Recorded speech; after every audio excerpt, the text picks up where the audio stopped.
शरीर को कोई बचा नहीं सकता। इस शरीर के द्वारा उपार्जित धन को भी आप नहीं बचा सकते।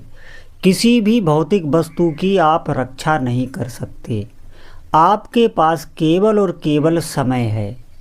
उस समय का उपयोग अगर आपने भजन में कर लिया तो आप ऐसी स्थिति में पहुंच जाएंगे जहां न जन्म है न मृत्यु है, केवल और केवल आनंद ही आनंद है। और यहाँ तक पहुँचने के लिए हमें भजन करना होगा, हमें प्रारंभ करना होगा, भले ही हमारा मन ना लगे।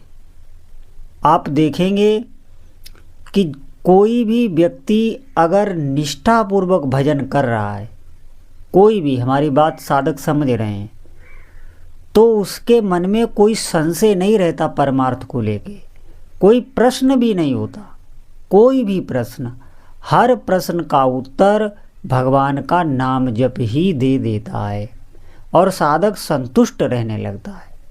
धीरे धीरे इस प्रकृति के जितने रहस्य हैं वो उसे सब पता हो जाते हैं और उसे ये ज्ञान हो जाता है कि सबके मूल में भगवान ही हैं।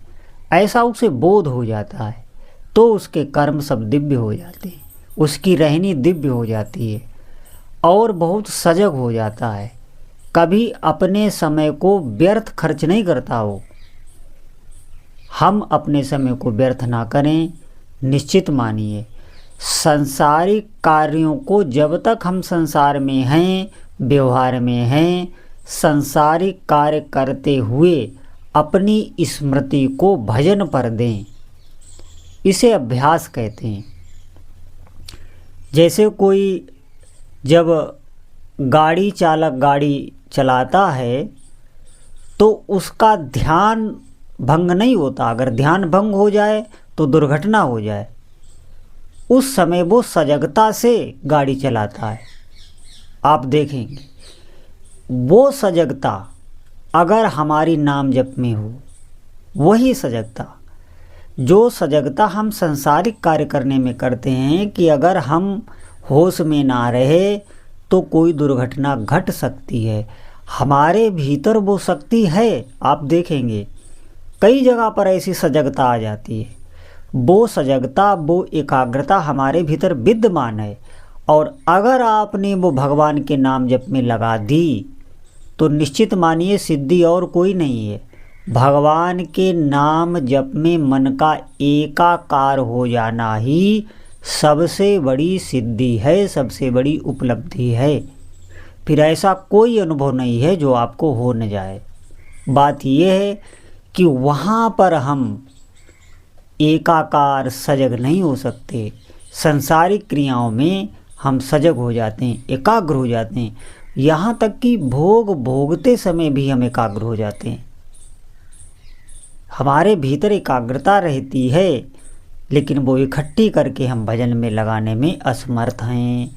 हमें भगवान से ही अधिक से अधिक प्रार्थना करनी चाहिए। आप नाम में अपने मन को लगावें तो निश्चित ही नाम उत्तम फल प्रदान करेगा। कोई समस्या आपके जीवन में रहेगी ही नहीं जो आपको व्याकुल कर सके और आपको भय दे सके। जो भी साधक हैं, प्रारंभ में नाम में मन लगाने से, ध्यान से नाम करने में बहुत ही कठिनाई है। इसीलिए पहले वाचिक नाम की आवश्यकता है। वाचिक जब आप नाम जपेंगे, बोल बोल के नाम जपेंगे, तो मन आपका श्रवण में फंस जाएगा, वो भाग नहीं पाएगा। और जब हम पहले से ही उपांशु जप करने लगते हैं तो मन निकल जाता है। मन कुछ ना कुछ चिंतन करता रहता है और हम नाम जप करते रहते। ये भी फल प्रदान करता है, ऐसा नहीं ये व्यर्थ में जा रहा है, लेकिन इसमें थोड़ा समय लग सकता है। और जब हम मन से एकाग्र होकर भजन करते हैं तो वो शीघ्र ही फलदायक होता है। इसीलिए हमें प्रारंभ में जो कष्ट आवें उन कष्टों का सहन करते हुए हमें जप करना है और हमें मन में ये धारणा रखनी है कि ये हमारी थोड़े समय के लिए तपस्या है, थोड़े समय के लिए मेहनत है और कुछ दिन आप ऐसा अवश्य करें। भजन करने से ही सुख की प्राप्ति होती है। ये बात सत्य है, सत्य है, सत्य है। और जैसे भी आप हैं, जहाँ भी हैं वहाँ से भजन कर सकते हैं। जिस स्थिति में हैं उस स्थिति में नाम जप कर सकते हैं। जो भी आप उपास्य देव हैं उन उपास्य देव का आप नाम जप कर सकते हैं। नाम जप में कोई भेद नहीं है। बात यह है कि जितनी एकाग्रता से भजन किया जाता है उतना ही शीघ्र प्रभाव छोड़ता है। तो ये बात हमें समझ लेनी चाहिए। और अगर हमारा भजन एकाग्रता से ना भी बने तो हमें चलते फिरते अधिक से अधिक जप तो करना ही चाहिए। वाणी से आप जप करते रहेंगे तो प्रभु ऐसी कृपा कर देंगे कि आपका मन लगने लग जाएगा, आपके पास समय भी निकल आवेगा, क्योंकि प्रभु के हाथ में सब कुछ है। वो आपके लिए ऐसा समय निकाल देंगे कि आप निश्चित पूर्वक भजन कर पाएंगे। भजन के लिए समय निकालना प्रभु का बाएं हाथ का खेल है।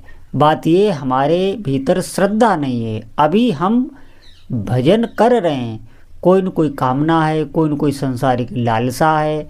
भजन के प्रति हमारा पूज्य भाव नहीं है। पूज्य भाव हो तो भजन के समय में किसी से बात भी ना करें, भजन को सम्मान दें, आदर से जप करें, एकांत में जप करें और अपने जप के अनुभव किसी को ना बताएं। लेकिन ऐसा नहीं होता है। पूज्य भाव जब आ जाएगा तो आप देखेंगे शीघ्र से शीघ्र प्रभु कृपा करते हैं। तो जितने भी साधक हैं हमारी बात को समझ रहे हैं, वो अधिक से अधिक भगवान का नाम जप करें। जप करने से ही वो स्थिति आवेगी। स्थिति आ गई एक बार तो फिर साधक स्थिति से नीचे नहीं जाता। बात यह है कोई हम अपराध ना करें, कोई भगवत अपराध, किसी भी संत का अपराध ना करें, किसी भी भक्त की निंदा ना करें और कोई भी पापाचरण ना करें, किसी के साथ छल ना करें। ऐसा छल हम कर दें जो उसे बहुत कष्ट हो जाए, व्यथित हो जाए, तो वो उसका जो कष्ट है वो हमारा भजन रोक देगा। किसी भी जीव के भीतर क्षोभ ना उत्पन्न करें और अपना भजन करें। सबके मंगल की भावना रखते हुए भले भी आप हाथ से सेवा ना कर पाएँ, धन से सेवा ना कर पाएँ, लेकिन कम से कम सेवा की भावना तो कर सकते हैं।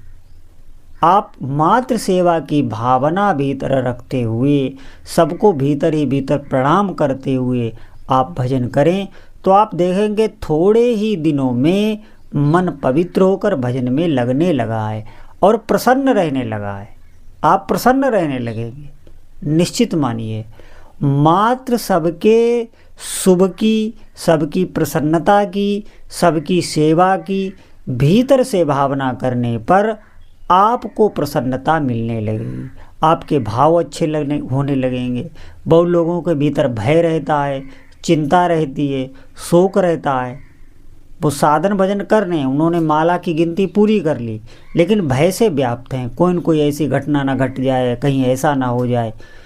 इन सब का उपाय यही है कि सबके मंगल की भावना रखें और अपने नाम जप में लगें। अपनी दिनचर्या को बाधित ना होने दें। जो आपने भजन का नियम लिया है उस भजन को रोज ही अवश्य पूर्ण करें। ऐसा नहीं है उसे अगले दिन के लिए टालें, आज ही आपको पूर्ण करना है।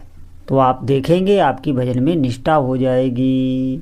बोलो जय जय श्री सीताराम।